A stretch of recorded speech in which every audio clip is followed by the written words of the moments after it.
ఒక రాజు తన కుమార్తెకి ఒక స్వయంవరాన్ని ఏర్పాటు చేసి,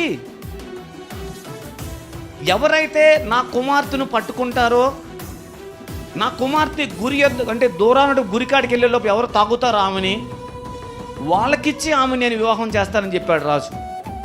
ఇది విన్నటువంటి చుట్టుపక్కల రాజులందరూ కూడా ఆ స్వయంవరానికి వచ్చారు. వచ్చినప్పుడు రాణి రథం మీద కూర్చుంది. ఆమె ఒంటి నిండా బంగారముతో అలంకరించబడింది. రాజులందరూ కూడా ఆమెను ముట్టుకోవడానికి ఒక రేస్ గుర్రాల దగ్గర నిలబడ్డాడు. అందరు ఎక్కి నిలబడ్డారు రెడీగా. రాణి బయలుదేరింది. అంటే రాణి ఎక్కిన రథం బయలుదేరి వెళ్తున్నప్పుడు ఆ రాణి చేస్తున్న పని ఏంటంటే, తను అలంకరించినటువంటి ఆభరణాలను తీసి కింద పడేయటం మొదలుపెట్టింది. ఒక్కొక్క ఆభరణాన్ని తీసి కింద పడేస్తుంది.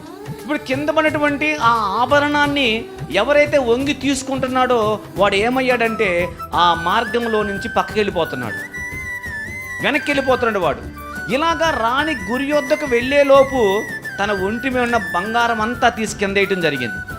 వెళుతున్నటువంటి ఒక గురిగా, ఒక గమ్యం కలిగి ఎలాగైనా రాణిని పట్టుకొని రాజ్యాన్ని స్వతంత్రించుకోవడానికి వచ్చినటువంటి రాజులు మధ్య మార్గంలోనే ఆగిపోయారు.